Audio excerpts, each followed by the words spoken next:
ser salvo es indispensable, pero ser miembro de la iglesia local es algo inmejorable. Estamos hoy, el 26 de julio del 2020, en la segunda sesión de este estudio acerca de la doctrina de la Iglesia del Nuevo Testamento, y en esta ocasión quiero dar gracias a mis hermanos que me han venido acompañando a través de este estudio, hermano Héctor, hermana Amanda, hermano Rogelio. Y antes de entrar en materia, también queremos hacer un espacio para dar muchas gracias a Dios por la vida de mi suegrita preferida, la hermana Hilda Elizondo de Rodríguez, que hoy precisamente está cumpliendo un año más de vida, y le deseamos que Dios le bendiga mucho. Y para entrar en materia en nuestro estudio, antes que nada, como siempre, queremos ponernos en las manos de Dios, y le voy a pedir a mi hermano Héctor que nos dirija en oración. Vamos a orar. Señor, gracias por la oportunidad que nos das en este día, gracias por la vida y la salud que nos concede, Señor, gracias por tu cuidado y provisión a cada una de nuestras necesidades, Señor. Sé con cada uno de mis hermanos que están el día de hoy listos para escuchar de tu palabra y aprender más de tu palabra, Señor, y gracias por la bendición de ser parte de una iglesia local, Señor. Te pedimos que podamos aprender y atesorar y disfrutar y apreciar este beneficio y esta bendición que tenemos, Señor. Gracias por nuestro expositor, gracias por el hermano Edgar, bendícele, dale sabiduría, inteligencia, Señor, y sé también con nuestros pastores en cada una de las decisiones que toman todos los días, Señor, y gracias por todo lo que nos das. En el nombre de tu Hijo Cristo Jesús, amén. Amén. Muy bien, y yo quisiera que, como mencionamos la clase pasada, estemos considerando siempre el versículo clave y el objetivo de nuestro tiempo de estudio. Consideramos que el tiempo es muy valioso, y si usted nos está brindando el privilegio de tener su atención, queremos reiterar lo que queremos lograr a través de este estudio. Así es de que le voy a pedir por favor a Rogelio que nos recuerde el versículo clave que leímos en la semana pasada, pero vamos a recordarlo en Efesios 5, del 25 al 27. Roger, por favor. Sí, claro que sí, dice así.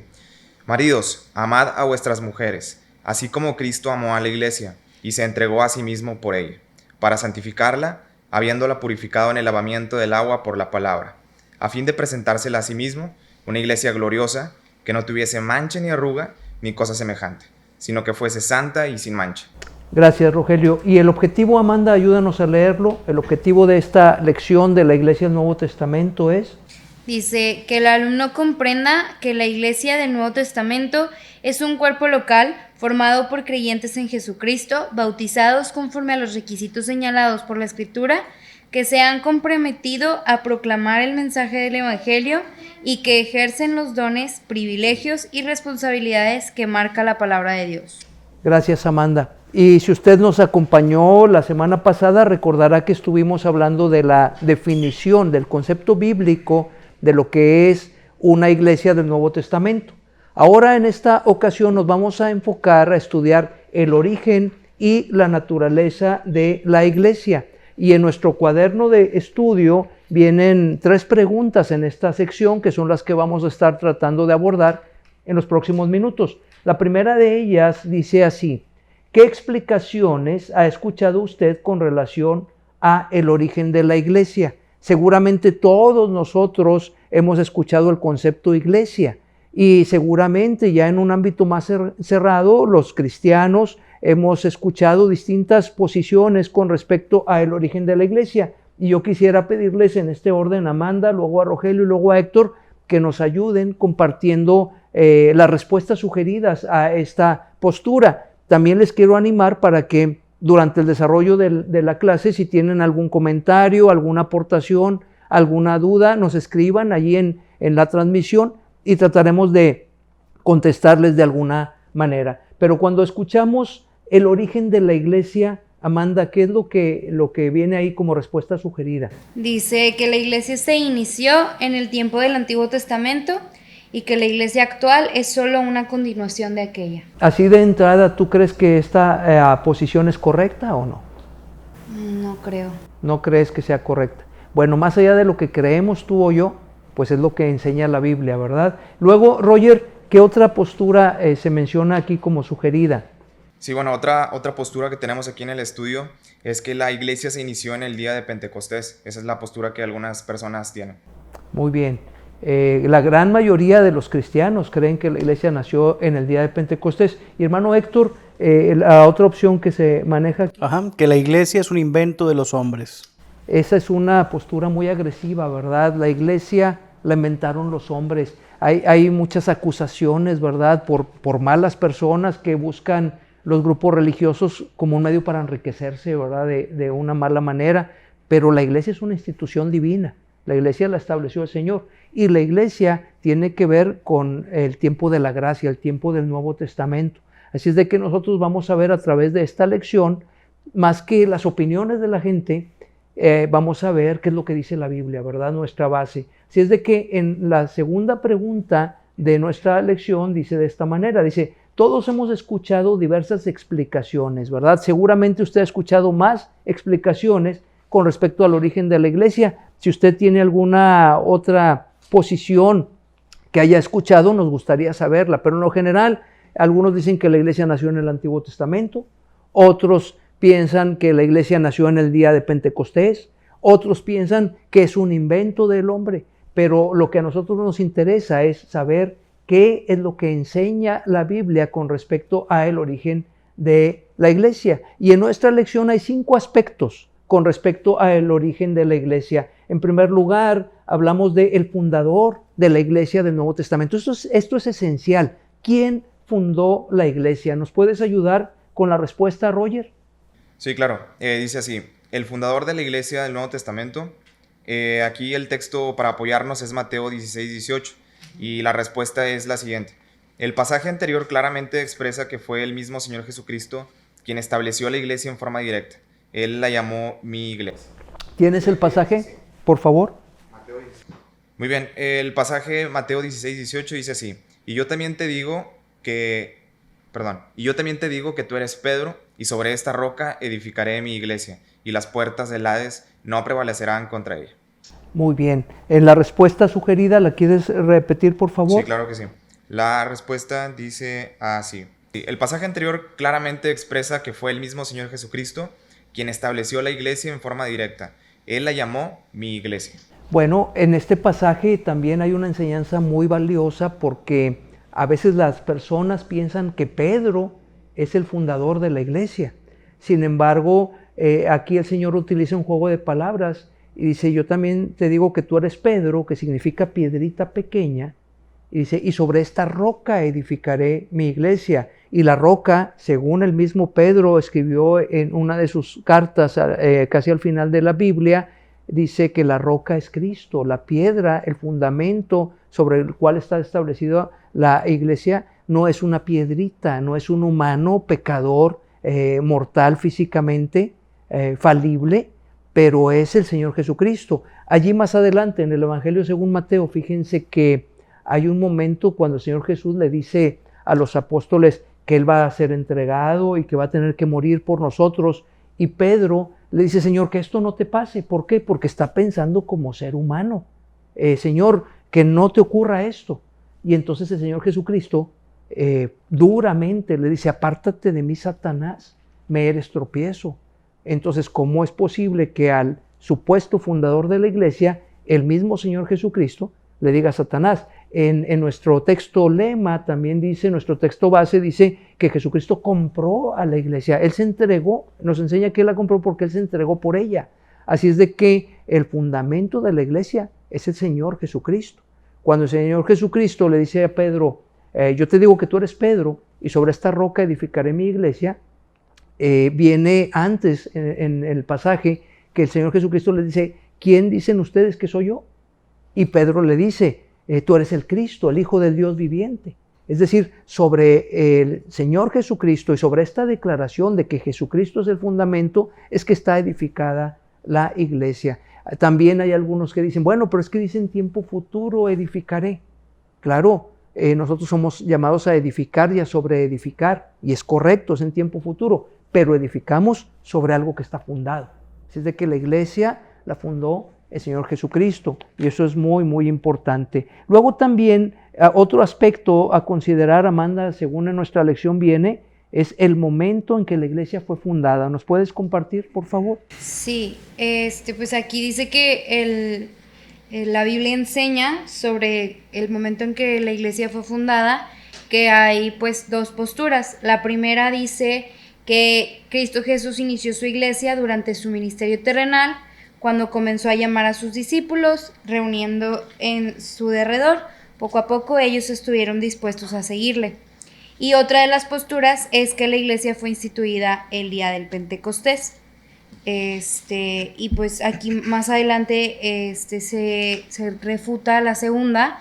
Sabemos que la segunda no es cierta, porque se sabe que la fiesta del Pentecostés es una fiesta judía que se celebra 50 días después de la Pascua.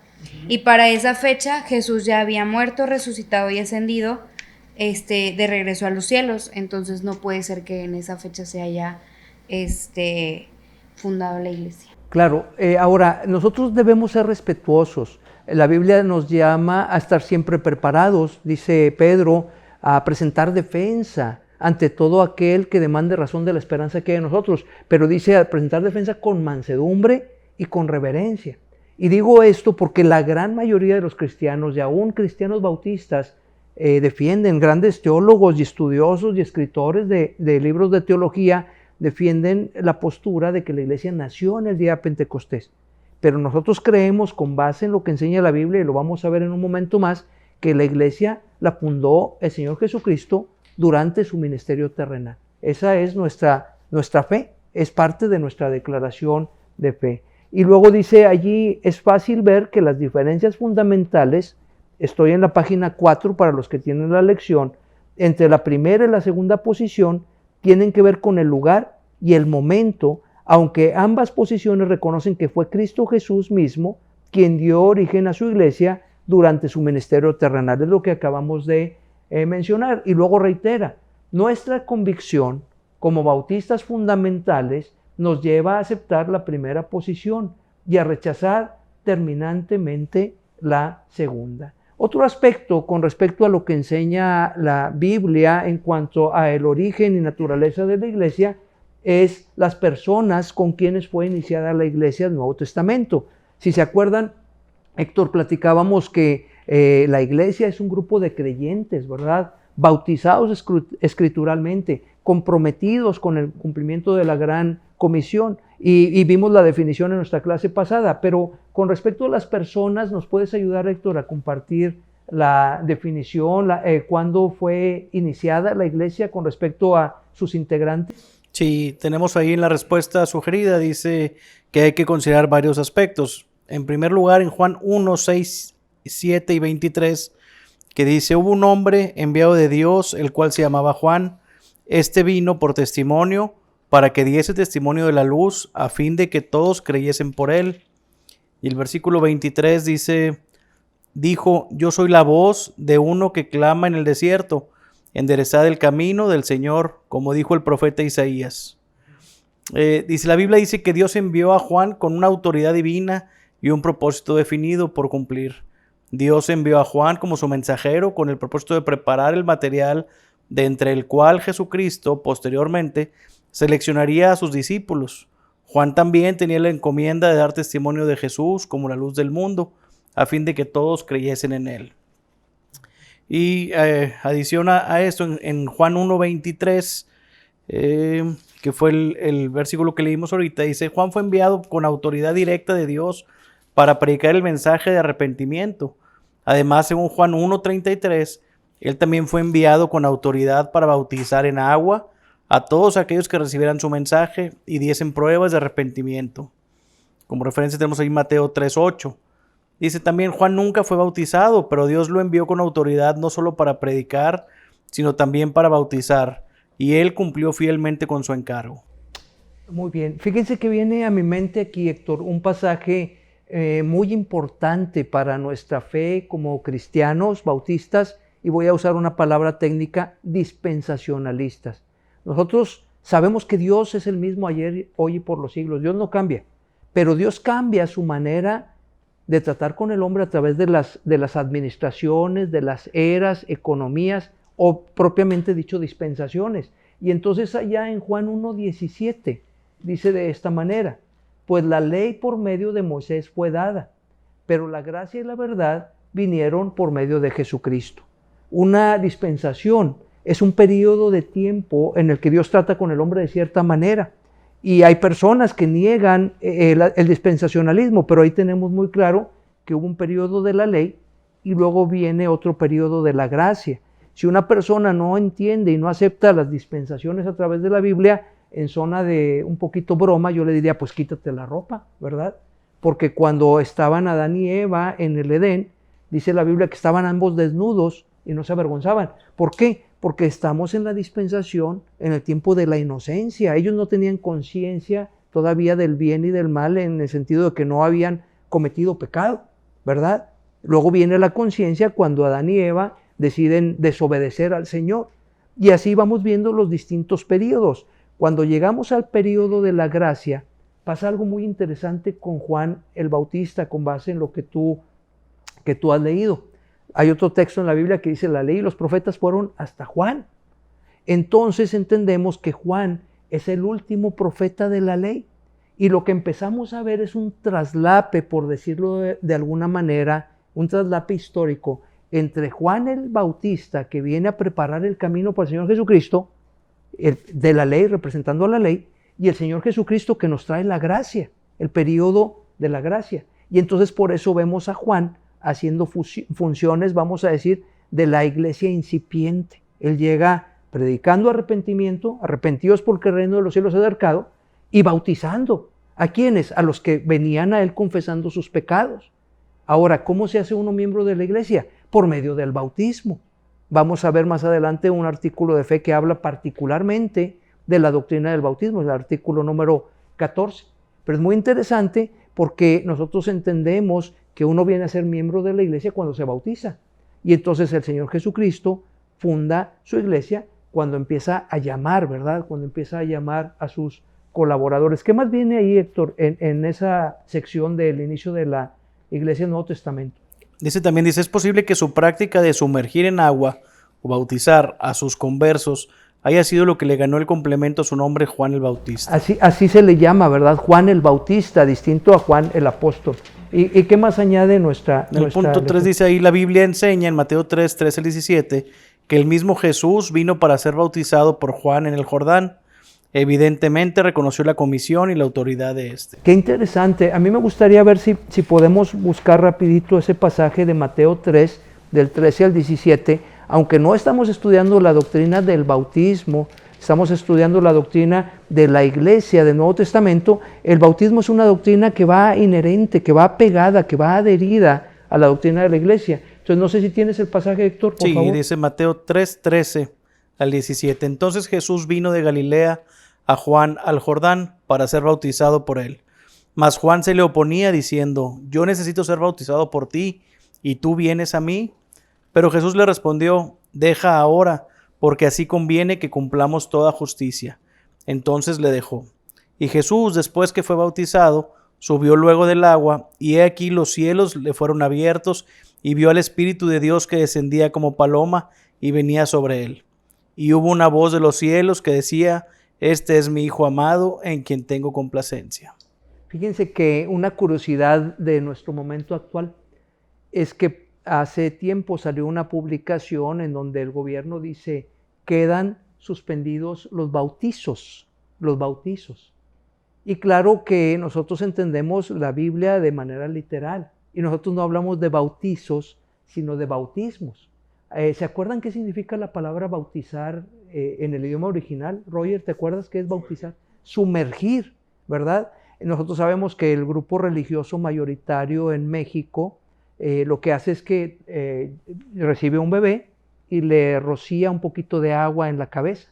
Otra curiosidad ahora por el tema de la sana distancia es que vimos una escena de un padre, ¿verdad? Un sacerdote, no sé de qué jerarquía, que con una pistolita de agua le estaba disparando así agua al bebé. Supongo que le llaman agua bendita, lo digo como una curiosidad, ¿verdad?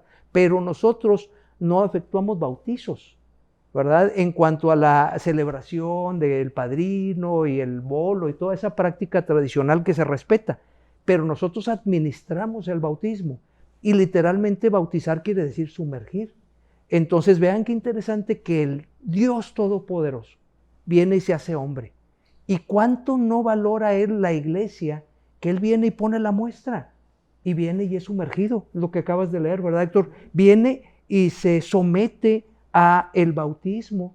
Y todavía le dice a Juan el Bautista, le dice, deja ahora, porque así conviene que cumplamos toda justicia.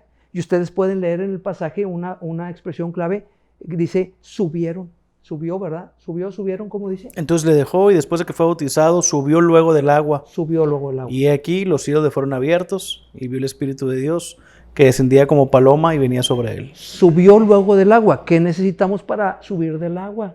Pues haber bajado al agua, ¿verdad? Y esa es la forma bautismal correcta. Pero aquí más que hablar del bautismo, que es clave, estamos hablando del acto de obediencia como ejemplo que nos dejó el Señor Jesucristo. El bautismo tiene su lugar tan importante que inclusive vamos a dedicar una lección completa a hablar de él. Pero ¿qué más nos dice en esta sección, Héctor, la lección? Vamos, creo que al punto 4. Cuando el Señor Jesucristo llamó a quienes serían sus 12 discípulos, tomó de aquellos que habían sido bautizados por Juan el Bautista. Qué tremenda enseñanza encontramos aquí.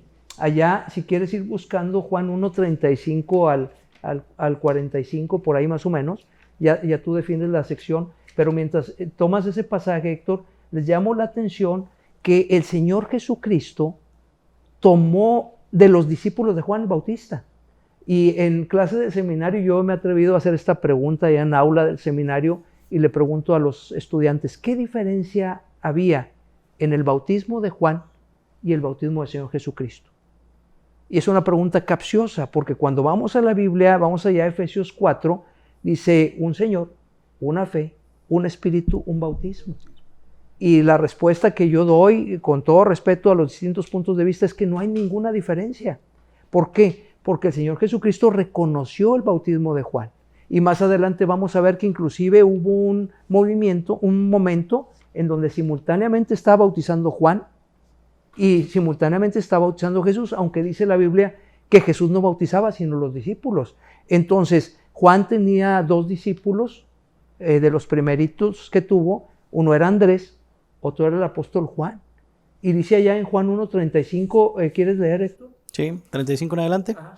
Dice, el siguiente día otra vez estaba Juan y 2 de sus discípulos. Y mirando a Jesús que andaba por ahí, dijo, he aquí el Cordero de Dios. Le oyeron hablar los 2 discípulos y siguieron a Jesús. Y volviéndose Jesús y viendo que le seguían, les dijo, ¿qué buscáis? Ellos le dijeron, Rabí, que traducido es maestro, ¿dónde moras? Les dijo, venid y ved. Fueron y vieron dónde moraba, y se quedaron con él aquel día, porque era como la hora 10. Andrés, hermano de Simón Pedro, era uno de los 2 que habían oído a Juan y habían seguido a Jesús. Este halló primero a su hermano Simón y le dijo, hemos hallado al Mesías, que traducido es el Cristo. Y le trajo a Jesús, y mirándole Jesús dijo, tú eres Simón, hijo de Jonás, tú serás llamado Cefas, que quiere decir Pedro. El siguiente día quiso Jesús ir a Galilea, y halló a Felipe y le dijo, sígueme. Y Felipe era de Betsaida, la ciudad de Andrés y Pedro. Felipe halló a Natanael y le dijo, hemos hallado a aquel de quien escribió Moisés en la ley, así como los profetas, a Jesús, el hijo de José de Nazaret. Muy bien, si quieres hasta ahí está muy bien, Héctor. Ahí podemos ver el nacimiento de la iglesia, de la única iglesia verdadera del Nuevo Testamento que fundó nuestro Señor Jesucristo. Y podemos ver entonces cómo Juan el Bautista, que vino a prepararle el camino, esto es muy interesante, él tenía sus discípulos.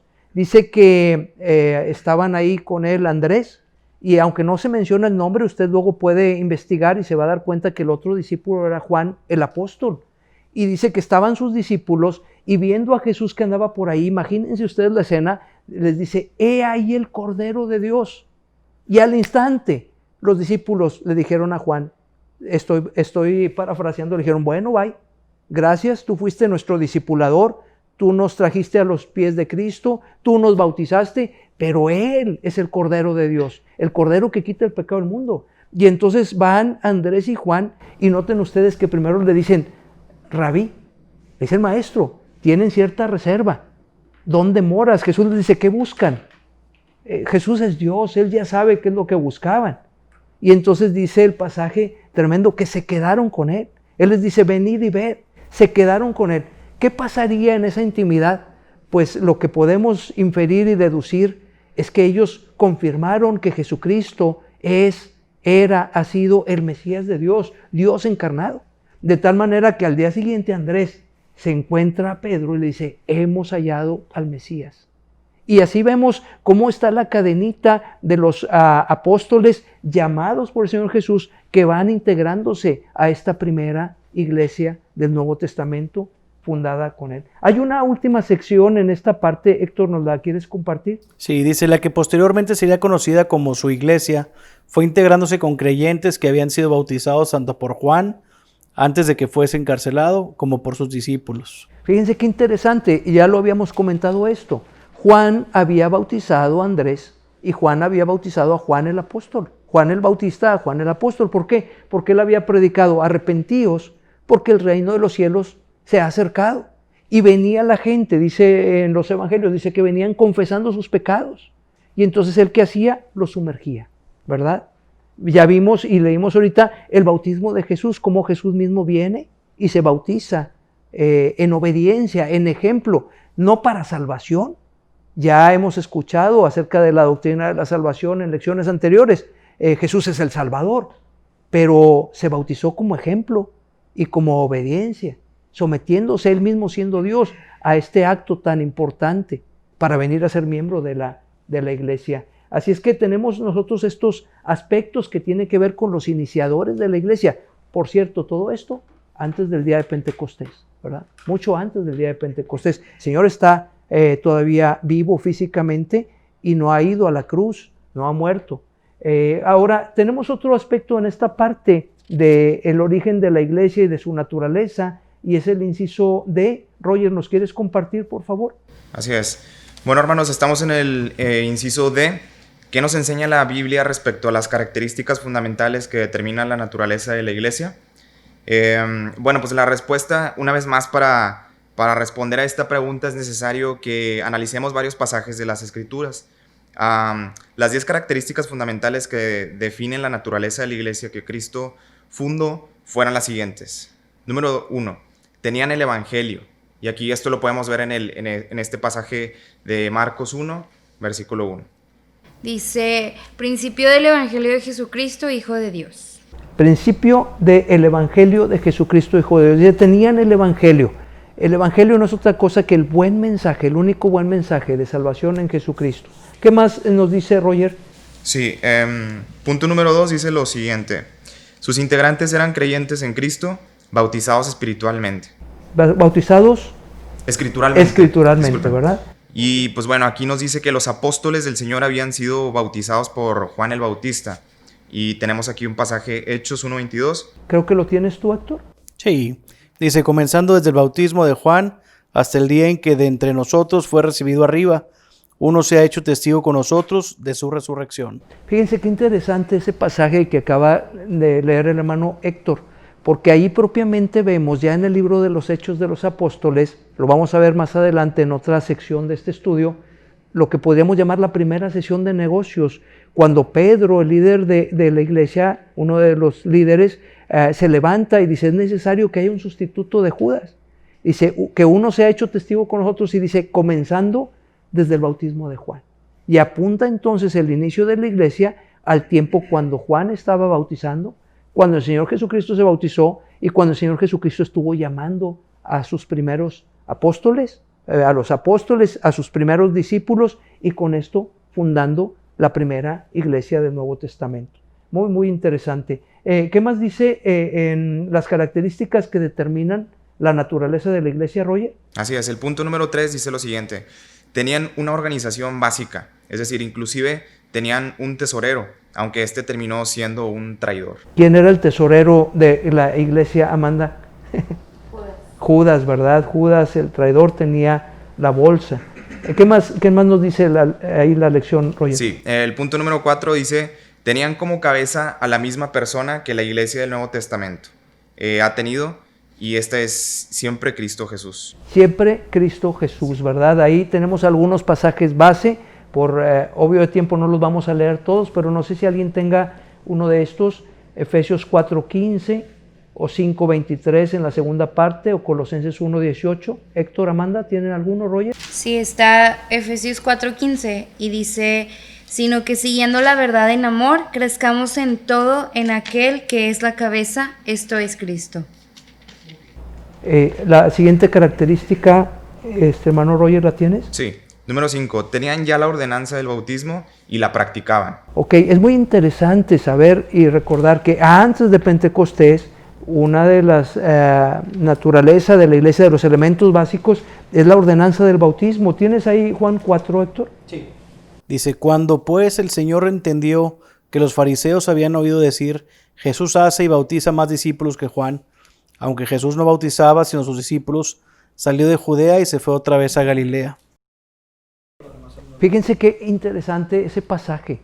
Es maravillosa la humildad que muestra nuestro Señor Jesucristo, porque precisamente parecería que la gente empieza a hacer un comparativo entre el ministerio del Señor Jesús y el ministerio de Juan el Bautista. Y ustedes conocen la historia, y podría ser que el Señor Jesús le hubiera dicho a Juan, oye Juan, llévatela tranquilo, te van a cortar la cabeza, ya llegué yo, ya párale a tu ministerio.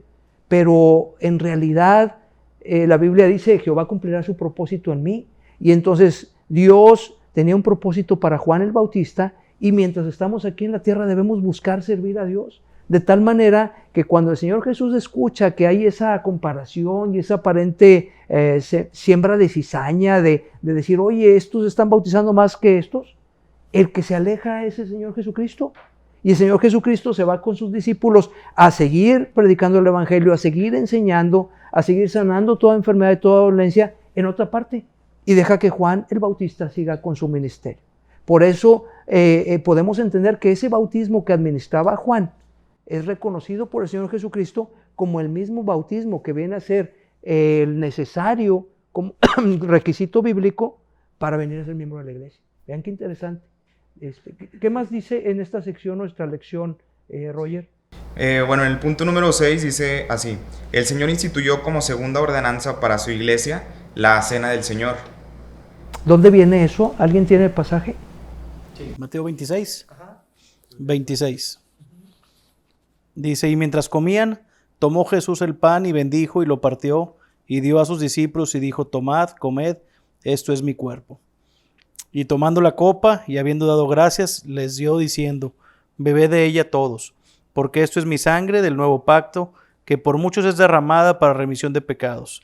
Y os digo que desde ahora no beberé más de este fruto de la vid, hasta aquel día en que lo beba nuevo con vosotros en el reino de mi Padre.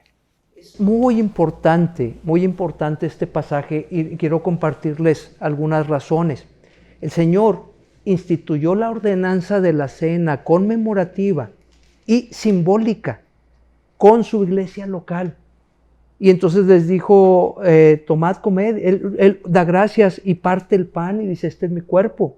Y luego toma la copa y dice, esta es mi sangre. Pero Él está allí físicamente. Entonces este es un acto simbólico. Es una ordenanza para la iglesia local. Pero algo muy, muy importante en este pasaje es que el Señor Jesucristo está todavía allí. Es antes de Pentecostés. Entonces nosotros creemos que la iglesia la fundó el Señor Jesucristo, porque incluso da más adelante la gran comisión, ¿verdad? Entonces vemos la ordenanza del bautismo, vemos la institución de la cena antes del día de Pentecostés. Por eso nosotros creemos que la iglesia fue fundada por el Señor Jesucristo cuando llamó a los discípulos, les da las ordenanzas, y vamos a ver incluso más elementos al respecto. Pero vamos a ver el siguiente punto, hermano Roger, por favor. Sí, el punto número 7 es el siguiente. La iglesia recibió del Señor la gran comisión. Y bueno, tenemos el pasaje de Mateo 28, 18 al 20. Ese me gustaría si lo pueden leer despacito. Sí, claro, dice así. Y Jesús se acercó y les habló diciendo, toda potestad me es dada en el cielo y en la tierra. Por tanto, id y haced discípulos a todas las naciones, bautizándolos en el nombre del Padre y del Hijo y del Espíritu Santo, enseñándoles que guarden todas las cosas que os he mandado. y he aquí yo estoy con vosotros todos los días hasta el fin del mundo. Amén. Ese es un pasaje hermoso, de muchísima riqueza. El Señor Jesucristo está diciendo, yo tengo toda la autoridad, tengo toda la potestad en el cielo y en la tierra. Y entonces les da un mandato que podemos ver en 3 partes. Haced discípulos. ¿Cómo viene uno a convertirse en discípulo del Señor? Si no es mediante el arrepentimiento y la fe en Jesucristo, es decir, evangeliza. Y luego en el orden dice bautizándolos. Y Él se bautizó y sus discípulos se bautizaron. Y entonces vemos que la manera de añadirse a la iglesia es a través del bautismo. Y lo dice enseñándoles. Y esa es la edificación, enseñándoles que guarden todas las cosas que os he mandado. Por eso nosotros estudiamos la Biblia, no solamente para acumular información, pero para tratar de obedecerla, enseñándoles que guarden todas las cosas que os he mandado. Y luego más adelante vamos a profundizar en ello, en otra sección, la promesa del Señor. Y aquí yo estoy con vosotros todos los días hasta el fin del mundo. Qué bendición saber que el Señor Jesucristo está con su iglesia todos los días, a cada instante, hasta el fin del mundo. Pero las características fundamentales que determinan la naturaleza de la iglesia, esta institución divina, espiritual, pero también para este tiempo real y físico, no terminan allí. Y podemos continuar leyendo el octava característica. ¿Me ayudas, Roger? Sí, dice así. Se reunían para orar, cantar y exaltar el nombre del Señor antes del Pentecostés. Okay. ¿Tienen algún pasaje base que quieran compartir ahí? Sí. Amanda, adelante. Está Juan 20:19 que dice, cuando llegó la noche de aquel mismo día, el primero de la semana, estando las puertas cerradas en el lugar donde los discípulos estaban reunidos por miedo de los judíos, vino Jesús y puesto en medio les dijo, paz a vosotros. Qué interesante, ¿verdad? Qué interesante que estaba la iglesia del Señor reunida a puertas cerradas. El Señor ya había muerto y entonces viene y se pone en medio de ellos. Saben, cada vez que la iglesia se reúne, Dios está presente. El Señor Jesucristo, invisible, pero omnipresente, allí está. Por eso nosotros le cantamos a Dios, alabamos a Dios. Allá cuando el Señor instituyó la cena, dice en un versículo subsiguiente que a veces no mencionamos, dice, y luego que hubieron cantado el himno. Y entonces ese pasaje nos da la pauta que el Señor Jesucristo también cantó un himno de alabanza. En este caso sería a Dios el Padre, ¿verdad? El Hijo honrando a Dios el Padre. A veces en las iglesias se adoptan distintas prácticas. Y no es malo que las iglesias tengan costumbres y tradiciones. Algunos tienen la escuela dominical a las 9 de la mañana, otros a las 10, otros a las 11. No nos vamos a pelear por eso. Pero cuando nosotros queremos saber si una práctica eclesiástica es bíblica o no, pues podemos voltear a ver la vida del Señor Jesucristo en la tierra. Porque la iglesia es el cuerpo de Cristo. Y entonces nosotros podemos preguntarnos con todo respeto, y esto es una aplicación práctica para nuestra vida diaria, ¿cuándo vemos al Señor Jesucristo brincando? ¿Cuándo lo vemos aplaudiendo inclusive, levantando las manos, hablando en lenguas y realizando muchas prácticas que hoy en día pues respetamos, son conductas aprendidas que a algunos les gusta llevar a cabo? Pero si yo quiero saber cómo debe conducirse la iglesia del Señor Jesucristo, pues bien haré en voltear a ver cómo se condujo el Señor Jesucristo. Y de esa manera voy a poder filtrar muchas prácticas que son ocurrencias de hombres, pero no son prácticas de la iglesia del Nuevo Testamento. Vamos a avanzar un poquito y vamos a ver el número 9, lo tienes, Roger, y si tienes algún pasaje, Héctor, con confianza para compartir, adelante. Sí. Número 9 dice así: tuvieron una sesión de negocios en la que eligieron al sucesor de Judas. Es muy interesante ese pasaje, lo platicamos hace rato, pero léanlo, por favor. Es en Hechos 1, del 12 al 26. Dice así: entonces volvieron a Jerusalén desde el monte que se llama del Olivar, el cual está cerca de Jerusalén, camino de un día de reposo. Y entrados subieron al aposento alto, donde moraban Pedro y Jacobo, Juan, Andrés, Felipe, Tomás, Bartolomé, Mateo, Jacobo, hijo de Alfeo, Simón el celote y Judas hermano de Jacobo. Todos estos perseveraban unánimes en oración y ruego, con las mujeres y con María, la madre de Jesús, y con sus hermanos. En aquellos días Pedro se levantó en medio de los hermanos, y los reunidos eran como 120 en número, y dijo: Varones hermanos, era necesario que se cumpliese la escritura en que el Espíritu Santo habló antes por boca de David acerca de Judas, que fue guía de los que prendieron a Jesús, y era contado con nosotros, y tenía parte en este ministerio. Este, pues, con el salario de su iniquidad adquirió un campo, y cayendo de cabeza se reventó por la mitad, y todas sus entrañas se derramaron. Y fue notorio a todos los habitantes de Jerusalén, de tal manera que aquel campo se llama en su propia lengua Acéldama, que quiere decir campo de sangre, porque está escrito en el libro de los Salmos: sea hecha desierta su habitación, y no haya quien more en ella, y tome otro su oficio. Es necesario, pues, que de estos hombres que han estado juntos con nosotros todo el tiempo que el Señor Jesús entraba y salía entre nosotros, comenzando desde el bautismo de Juan hasta el día en que de nosotros fue recibido arriba, uno se ha hecho testigo con nosotros de su resurrección. Y señalaron a dos, a José, llamado Barsabás, que tenía por sobrenombre Justo, y a Matías. Y orando dijeron: tú, Señor, que conoces los corazones de todos, muestra cuál de estos dos has escogido, para que tome la parte de este ministerio y apostolado, de que cayó Judas por transgresión, para irse a su propio lugar. Y les echaron suertes, y la suerte cayó sobre Matías, y fue contado con los 11 apóstoles. Gracias, Héctor. Este pasaje es muy valioso porque nos da la pauta cómo un líder presenta la necesidad, se presentan los candidatos, se define el perfil que deben cubrir esos candidatos, y entonces la congregación es la que toma la decisión. Como los dos cumplían perfectamente el perfil, lo que hicieron fue decir: bueno, vamos a escoger de esta manera. Muy bien, tenemos ahora un párrafo muy interesante en la última parte. Héctor, si tú quieres tú mismo leerlo, por favor, el número 10 de las características fundamentales en la página 7 de la lección. Muy bien, dice así: tan completa estaba ya la iglesia, por lo que se refiere a sus características fundamentales, que en el día de Pentecostés, después de la venida del Espíritu Santo sobre la iglesia, en forma corporativa, y después del mensaje predicado por el apóstol Pedro, los que recibieron su palabra fueron bautizados, y se añadieron aquel día como 3,000 personas. Hechos 2:41. No es posible añadir si no hay algo a lo cual añadirle. Aquellos que fueron bautizados fueron añadidos a la iglesia, que ya estaba perfectamente establecida. Muy bien. Viene a mi mente ahora un pasaje que quisiera compartir. Primero los Corintios 10:32, si la memoria no me falla. Y dice ahí Pablo a los Corintios: no seáis tropiezo ni a judíos, ni a gentiles, ni a la iglesia de Dios. Y comento esto por varias razones.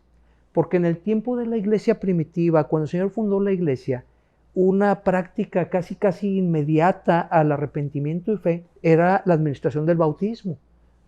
Al grado que Juan el Bautista predicaba: arrepentíos, y en ese instante bautizaba. Hoy el bautismo se desfasa, pero lo correcto debería ser que un cristiano se arrepiente, cree y se bautiza. Hoy inclusive en las prácticas ministeriales, un pastor llega a una persona nueva a la iglesia y tiene ciertas reservas y dice: pues déjame conocerte antes de asumir mi responsabilidad pastoral para contigo delante de Dios, y no se acelera en bautizar a una persona. Pero lo que quiero destacar es que Pablo decía: no seas tropiezo a judíos, gentiles, ni a la iglesia de Dios, distinguiendo estos tres grupos. Y entonces una cosa son los judíos, una cosa es la administración de Dios y el plan de Dios para con los judíos, y otra para con la iglesia. Son dos cosas diferentes. Comento esto ¿por qué?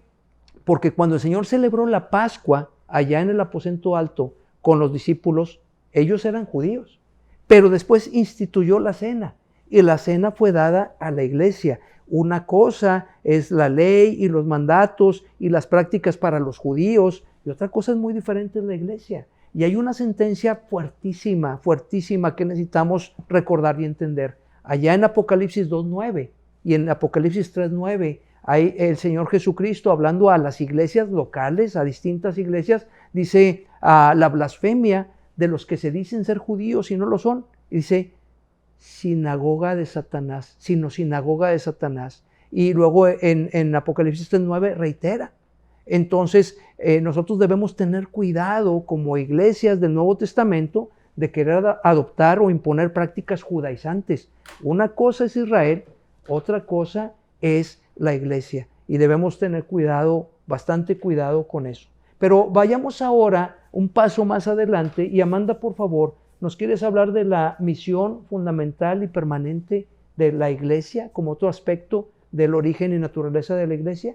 Sí, pues básicamente son tres partes o tres misiones que tiene la iglesia.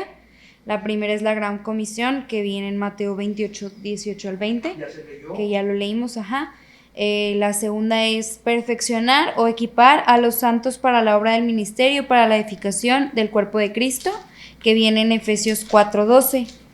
Y la última es vivir para la alabanza de su gloria, que es un pasaje bastante conocido por nuestra congregación, Efesios 1:12, que dice literalmente: a fin de que seamos para la alabanza de su gloria, nosotros los que primeramente esperamos en Cristo. Muy bien.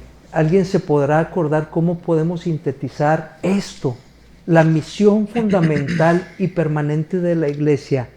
La razón por la cual existe la iglesia, la razón por la que el Señor Jesucristo se entregó para pagar por la iglesia. En pocas palabras, en 4 palabras, Amanda. Con E. A ver. Evangelizar,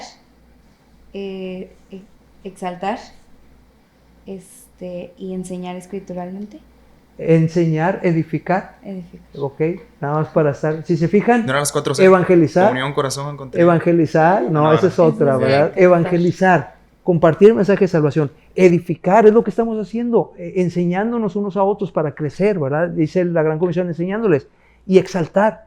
Todo lo que hagáis debe ser para alabanza de la gloria de Dios. Y sobre todo, la base escritural. Es evangelizar, edificar y exaltar escrituralmente. ¿Cómo yo puedo saber si algo agrega valor, por decirlo de alguna manera? Si algo tiene propósito y provecho para la vida de la iglesia, filtrarlo por ahí.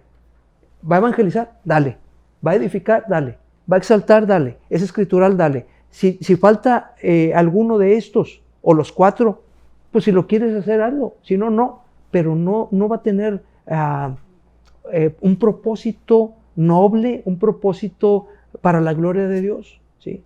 Queremos echarnos un cafecito, nos lo echamos, pero el tema es, oye, nos vamos a edificar o vamos a ponernos a hablar mal de otros. Entonces, en la vida práctica, ese puede ser un filtro tremendo, por eso lo reiteramos mucho y eso sintetiza esa parte. Pero ya se nos está casi acabando el tiempo para esta lección, así es de que, Héctor, por favor, compártenos la tercera y última pregunta de esta sección del origen y naturaleza de la iglesia. Dice la pregunta 3 ahí en su página 7, dice: ¿cuál es el significado estricto del término iglesia en el Nuevo Testamento? Este término compuesto es la castellanización o transliteración del nombre griego eclesia, el cual se forma de la preposición ek, que significa fuera de o sacado desde adentro, y de la palabra kaleo, que significa llamar. Por lo tanto, la palabra eclesia es correctamente traducida como una asamblea o los llamados afuera, que fue justamente lo que el Señor hizo al llamar a sus discípulos, formando con ellos la primera iglesia del Nuevo Testamento. Muchas gracias, Héctor. Y aquí, hasta aquí llegamos en esta parte del origen y de la naturaleza de la iglesia. Es un tema amplísimo, es un tema muy valioso, es un tema inagotable. Yo quiero decirles que solamente las citas bíblicas para el artículo de fe mencionábamos eran 57, un poquito más, y hay otro tanto de citas bíblicas que sustentan el estudio de esta lección. Así es de que hay bastante base bíblica, abundante base bíblica que nos confirma la definición de la iglesia verdadera, pero además el origen, cuándo nació y la naturaleza. Si Dios permite, la próxima semana vamos a estar estudiando la autoridad de la iglesia. ¿Cuál es la autoridad? ¿Cuál es el alcance de la autoridad de la iglesia? Y quiero reiterarles la frase que hemos estado mencionando. Ser salvo es indispensable. Una persona, lo único indispensable para su eternidad, lo que necesita es arrepentirse y poner su fe en Jesucristo. Pero yo espero que a través de esta lección quedemos convencidos que ser parte de la iglesia del Nuevo Testamento, de una iglesia verdadera, una iglesia escritural, es algo inmejorable aquí en la tierra y para toda la eternidad. Yo quiero darles gracias otra vez por estar aquí acompañándome, para que se vean caras más bonitas, y quiero también decirles si tienen algún comentario final antes de orar para terminar. ¿Estamos bien? ¿Todo tranquilo? Gracias por la invitación, hermano. Ok. Muy bien, es una bendición tenerlos aquí. Ya quisiéramos estar todos juntos en culto presencial, pero seguimos esperando en Dios y esperamos que esta lección sea de bendición para todos, cada uno. Vamos a orar. ¿Por qué no oras tú, Amanda, en esta ocasión? Despídenos en oración. Ok, vamos a orar. Señor y Padre nuestro que estás en el cielo, te damos gracias por el día de hoy, Señor. Te damos gracias porque nos permites estar aquí estudiando un poco más sobre tu palabra y sobre las doctrinas que tenemos en esta iglesia, Señor, sobre lo que creemos y como hemos reiterado bastante, todo basado en tu palabra, Señor. Permítenos aprender de esto y poder usarlo para evangelizar, enseñar y edificar, pues en base en tu palabra, Señor. Te pedimos por la iglesia, por las familias y por todos los que están viendo esta transmisión. Tú protégelos, bendícelos y provéeles de todo lo que les pueda hacer falta. Te damos gracias por todo y te pedimos esto en el nombre de Cristo Jesús, tu Hijo amado y nuestro Salvador. Amén. Amén. Dios les bendiga a todos.